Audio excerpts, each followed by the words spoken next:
হরে কৃষ্ণ।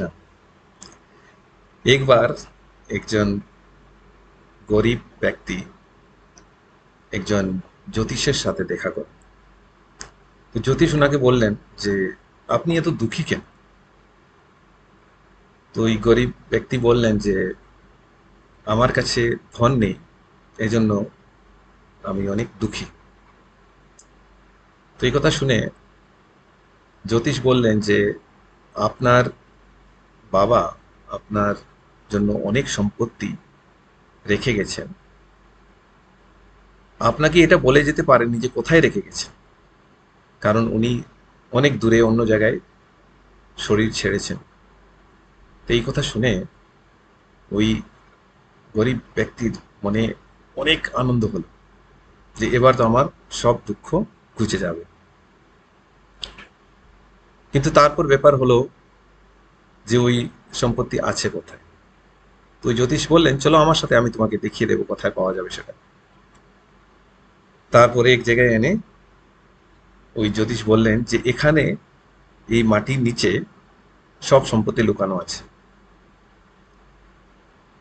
কিন্তু একটা কথা মনে রাখবে যে যে কোনো দিক দিয়ে খুঁজলেই যে সম্পত্তি পাওয়া যাবে সেটা ঠিক নয়। কারণ যদি তুমি দক্ষিণ দিকে খোদাই করো তাহলে বহুত তাড়াতাড়ি তুমি দেখবে যখন থেকে বোলতা মৌমাছি এগুলো বেরিয়ে আসবে, এগুলো এসে তোমাকে কাটতে থাকবে, আর তুমি ওই ধন কিছুতেই পেতে পারবে না। আর যদি তুমি পশ্চিম দিকে গিয়ে খোদাই করো তাহলে ওখান থেকে ভূত প্রেত বেরিয়ে আসবে, ওগুলো তোমাকে এত বিরক্ত করবে যে তুমি ওই ধন তক পৌঁছে পারবে না। আর যদি তুমি উত্তর দিকে গিয়ে খোদাই করো তাহলে ওখান থেকে একটা বড় কালো সাপ বেরিয়ে আসবে, রোটা এসে তোমাকে পুরো গিলে ফেলবে। সেই জন্য ওখান থেকে খোদাই করেও কোনো ফল পাবে না, ওটা বরং অনেক ভয়ঙ্কর ব্যাপার। কিন্তু একটা আশার ব্যাপার হলো যে তুমি যদি পূর্ব দিক থেকে খোদাই করো তাহলে একটু খুদলেই তুমি সেই সম্পত্তিটা পেতে পারো। এই কথা শুনে লোকটার মনে অনেক আনন্দ হয়ে গেল, এখন তো আমার সব দুঃখ ঘুচে যাবে, এখন পুরো জীবনের জন্য আমি সুখী হয়ে যাব। তো এই যে স্টোরিটা, এটা বলা হয়েছে এজন্য যে বৈদিক শাস্ত্রের মধ্যে ভক্তি যোগার যে শ্রেষ্ঠতা সেটা বলার জন্যই এই গল্পটা বলা হয়েছে। এই গল্পটা বলেছেন চৈতন্য মহাপ্রভু সনাতন গোস্বামীকে, যখন উনি বেনারসে ওনাকে শিক্ষা দেন তখন এই স্টোরিটা উনি সনাতন গোস্বামীকে বলেছিলেন। তো এই যে কাল্পনিক গল্পটা, এর যদি বিশ্লেষণ আমরা করি তো ব্যাপারটা হলো এই যে বেদের যে জ্ঞান এটাকে তিন ভাগে ভাগ করা যায়। প্রথম ভাগ হলো সম্বন্ধ, দ্বিতীয় ভাগ হলো অভিধেয়, আর তৃতীয় ভাগ হলো প্রয়োজন। তো প্রথমে জ্যোতিষ যখন বললেন যে তোমার বাবা তোমার জন্য অনেক সম্পত্তি রেখে গেছে, এই কথাটা শুনে লোকটার মনে অনেক আনন্দ হলো। সেরকম আমরা যখন জানতে পারি ভগবানের সাথে আমাদের সম্পর্ক, তখন আমরা খুব আনন্দিত হই। কিন্তু এটা নয় যে কেউ আমাদের বলে দিলেই যে আমরা মেনে যাব, সেটা নয়। আমাদের মনের মধ্যে সেটা ইচ্ছা থাকতে হবে, জিজ্ঞাসা থাকতে হবে। আর যখন আমরা এরকম কোনো ব্যক্তিকে পাবো তখন ওর কথাতে আমাদের ভরসা থাকতে হবে, বিশ্বাস থাকতে হবে। এখানে যেরকম জ্যোতিষকে বিশ্বাস করাতে ওই লোকটা সাথে সাথেই বুঝে গেল যে আমার জীবনে আর দুঃখ থাকবে না, সম্পত্তির দুঃখ থাকবে না। সেই প্রকার যখন আমরা ভগবানের সাথে আমাদের সম্বন্ধ জানতে পারি তখন আমরা আনন্দিত হয়ে যাই। সেই সম্বন্ধটাকে ভোলার জন্যই এই জীবনে আমাদের এত কষ্ট পেতে হয়। তো সেটা হলো প্রথম ভাগ।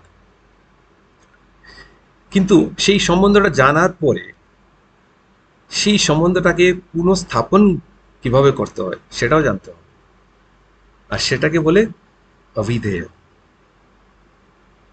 এখানে অভিধেয়টা হলো যে এখানে মাটিটাকে খুদে কি করে আমরা যে গুপ্তধনটা আছে সেখানে পৌঁছতে পারবো। তো প্রথমে বলা হয়েছে যে যদি দক্ষিণ দিকে আমরা খোদাই করি তাহলে ওখান থেকে বোলতা মৌমাছি এগুলো এসে আমাদের কাটতে থাকবে।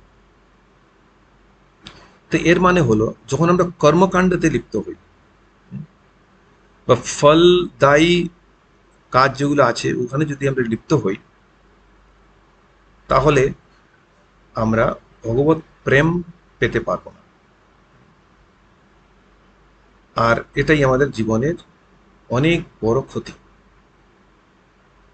কারণ এগুলো আমাদেরকে আহ, বিক্ষিপ্ত করবে, আমাদের লক্ষ্য থেকে আমাদেরকে বিক্ষিপ্ত করে দেবে, তারপরে আমরা লক্ষ্যতে পৌঁছতে পারবো না, যেটাকে বলে ফ্রুইটিভ অ্যাক্টিভিটি, ফলদায়ী কার্য যেগুলো ওগুলো থেকে আমাদেরকে দূরে রাখতে হবে, দূরে থাকতে হবে। এবার যদি আমরা পশ্চিম দিকে খোদাই করি তাহলে বলা হয়েছে ওখান থেকে ভূত প্রেত বেরিয়ে আসবে। তার মানে যদি আমরা জ্ঞান কাণ্ডাতে লিপ্ত হই, যেটাকে বলে মেন্টাল স্পেকুলেশন, কাল্পনিক চিন্তাধারাতে যদি লিপ্ত হই, যেটা বেদে বলা হয়েছে, যেটা প্রামাণিক গুরু আমাদের বলেছে, সেটাকে যদি না মেনে আমরা নিজের হিসাবে কাল্পনিক ভাবে সবকিছু ভাবতে থাকি তাহলে আমরা ভগবত প্রাপ্তি করতে পারবো না। তো এই জন্য আমাদের এই যে স্পেকুলেটিভ টেন্ডেন্সি বলে সেটা থেকে মুক্ত হতে হবে। এই কাল্পনিক ভাবমূলক যে কার্য আছে ওগুলো থেকে বাঁচতে হবে, তবেই আমরা ভগবত প্রাপ্তি করতে পারবো। কিন্তু এর আগে আরেকটা কাজ করতে হবে, সেটা আমরা বলবো, যেটা হলো পূর্ব দিকে যদি আমরা খোদাই করি। কিন্তু তার আগে আমরা বলছি যে যদি উত্তর দিকে খোদাই করি তাহলে কি হবে। তাহলে ওখান থেকে কালো বড় একটা সাপ বেরিয়ে আসবে, যেটা আমাদেরকে পুরো খেয়ে ফেলবে। ওটা হলো আমাদের যখন মনে যোগসিদ্ধি পাওয়ার ইচ্ছা হবে, তখন আমরা অষ্টাঙ্গ যোগা এগুলো যোগাতে যখন আমরা নিযুক্ত হই তাহলে কি হবে, আমাদের কৈবল্য প্রাপ্তি যেটা বলে, হ্যাঁ, ভগবানের সাথে মিলে যাওয়া, সেটার ইচ্ছা মনে জাগরুক হবে। আর এটা এমন প্রবল ইচ্ছা যে আমাদের ভক্তির রাস্তা থেকে, ভগবত প্রাপ্তির রাস্তা থেকে পুরো দূরে নিয়ে যাবে, যেটাকে বলে সায়ুজ্য মুক্তি। এতে যদি কেউ সফলতা পায় তাহলেও সায়ুজ্য মুক্তি পাবে, কিন্তু সায়ুজ্য মুক্তি বৈষ্ণবরা কখনোই ইচ্ছা করেন না। এটা বৈষ্ণব মুক্তি না। তো এই জন্য ওই রাস্তায় আমাদের যেতে নেই। এই জন্য বলে এখানে এই স্টোরিতে যে উত্তর দিকে খোদাই করবে না। এখন ব্যাপার হলো যদি পূর্ব দিকে আমরা খোদাই করি তাহলে অল্প কিছু খুঁজলেই আমরা ধন প্রাপ্ত করতে পারি। এর মানে হলো যদি আমরা ভক্তি যোগের মাধ্যমে ভগবত প্রাপ্তির ইচ্ছা রাখি, চেষ্টা করি, তাহলে অল্প প্রয়াস করে, অল্প চেষ্টা করি আমরা ভগবত প্রাপ্তি করতে পারি, ভগবত প্রেম প্রাপ্ত করতে পারি। তো তার মানে হলো ভক্তি যোগা হলো সর্বশ্রেষ্ঠ। ভগবদ গীতাতে ভগবান বলেছেন ভক্ত্যা মাম অভিজানাতি। ভক্তি যোগের মাধ্যমেই আমরা ভগবানকে প্রাপ্ত করতে পারি। ভগবত প্রাপ্তির মানে হলো ভগবত প্রেম প্রাপ্তি, আর সেটাই হলো প্রয়োজন।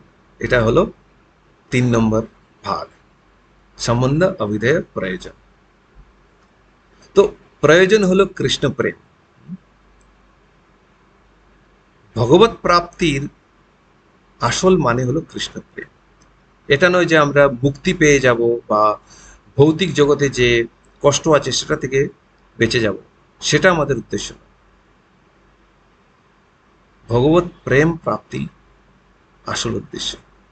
এমনও নয় যে জাস্ট ভগবানকে দেখব, ভগবানকে তো দুর্যোধনও দেখেছিলেন, কিন্তু প্রয়োজন হলো ভগবত প্রেম প্রাপ্তি। সো সম্বন্ধ অবিধেয় প্রয়োজন।